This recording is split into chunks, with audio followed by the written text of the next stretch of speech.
What's up, YouTube? This is Too Raw for TV, right? And I've had enough from these players. Um, I've just had enough. I think a lot of us have had enough of this silliness. I have always, since I've become conscious of this thing in the 90s, I've always been pro players, obviously, because I relate to the players. I mean, 75% of them look like me, okay? Even though they are proportionally much wealthier than most people, they don't make as much money as the owners. They're not as wealthy as the owners, all right? The owners are usually old white men that come from money, know nothing but money, you know, and I always looked upon them as the greedy ones. A lot of them are greedy. They want more and more money they want more and more from the players. And every collective bargaining agreement is always this pull and tug from both sides. And I've enjoyed the fact that, players who get maligned today because they played with firemen and taxi drivers like Oscar Robertson, who should be cherished as a fucking hero because he took the NBA to court to open up free agency so that players they can have the choice to go where they want to. What a thankless thing he did. Pieces of shit walking around here today. But anyway, over the last several decades, player salaries have exploded. Yes, it was true at one time, JJ Redick, that players did in the off season have to be go back to the towns they came from, and go back to jobs, uh, that they were accustomed to working or use their college degrees, to maybe the ones who had more prestigious degrees, maybe work on their law degree. This is something that gets forgotten in the off season, or they go back home and they work, say as a laborer in the off season. All right, it's true. NBA was very profitable for several years. By the 1960s, that was a rarity. Most of those guys made enough money to be comfortable. By the 1970s, the players was making almost as much as CEOs of small companies. They weren't poor anymore in the 1970s. By the 1980s, they were rich. Not Bill Gates rich, not even, uh, you know, Rick Ross rich, but they were rich. Most of them were probably worth 500,000, $1 million. But in the 1990s, they all were rich, making multiple millions of dollars.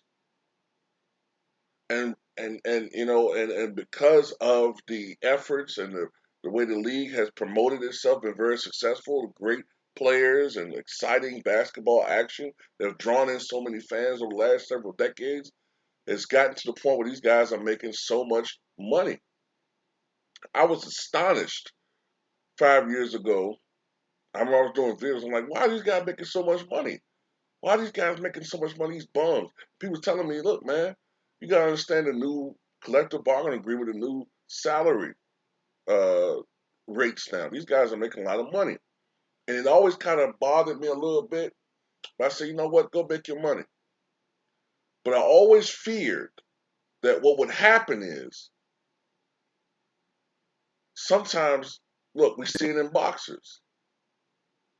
When a boxer makes a lot of money, what happens when that boxer becomes rich and successful? He's no longer hungry and poor. He loses his competitive edge,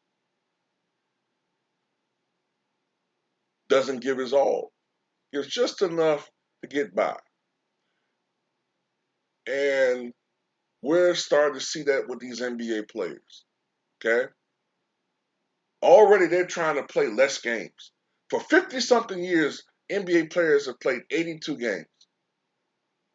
Now, these athletes who profess to be better than the players who Too Raw for TV, aka Too Raw for Sports, love to promote, players of the past, old me, old funny duddy stuck in the past, Yet you can't play 82 game season. Funny, Wilt could, playing 45 minutes a game in the fastest pace in the history of NBA.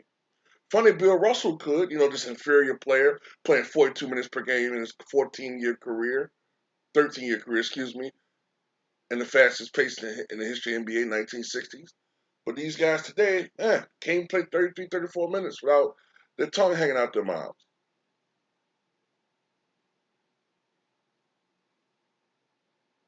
You got guys like Michael Porter Jr. and Jamal Murray. I hadn't been getting on these guys, but you know what? The gloves are fucking off now. After that statement Kyrie Irving made on Twitter, that was enough for me because it shows the arrogance, the latent hostility almost that some of these players feel toward us as fans. They look down upon us. They look at us. They talk about the media, but a lot of these guys feel like that toward the fans. They don't respect the fans. Not all of them, but some of them don't respect the fans. They look down on the fans. They don't care about us. So I don't give a fuck about them. Entertain me. That's what you do. You're an entertainer. You're not some fucking brilliant scientist. You're not a motherfucker out here trying to cure cancer. You're not a motherfucker out here trying to cure AIDS. You're a motherfucker who put a ball in a goddamn hoop. That's all the fuck you are, you delusional motherfucker. Then you got people who are scared to fucking shoot the basketball. Lordy, I'm scared to perform.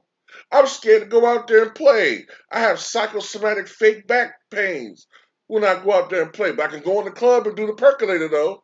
Fuck this shit. At this point, I want the owners to fucking take some of this shit back. Because we as fans deserve better than this shit. Period. We deserve better than what we're getting. And there are certain players out there that are diamonds in the rough, like Giannis, who, by the way, doesn't get enough praise.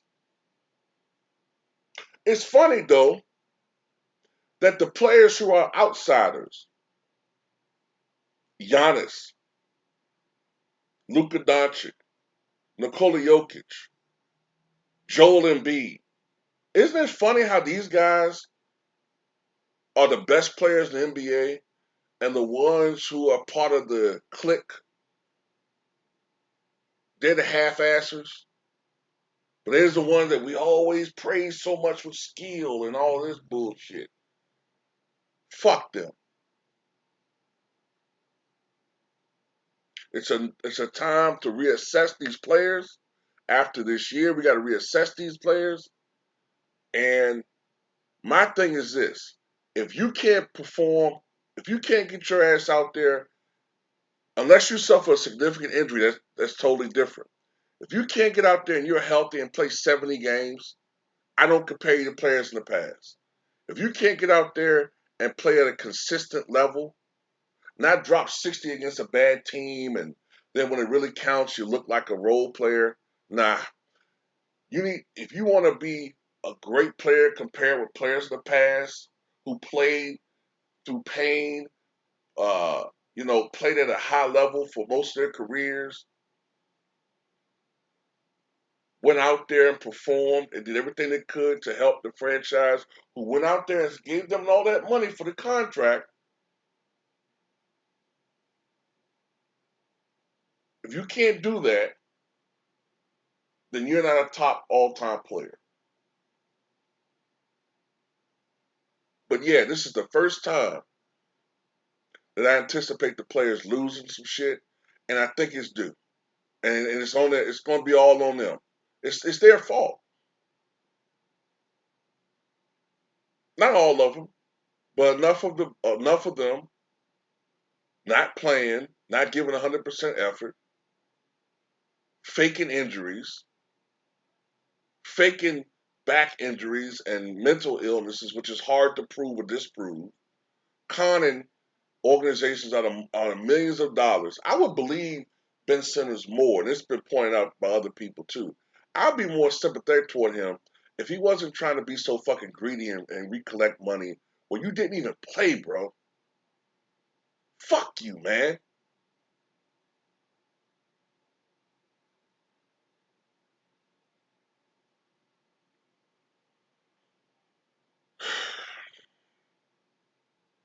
So that's it, man. I'm just nah.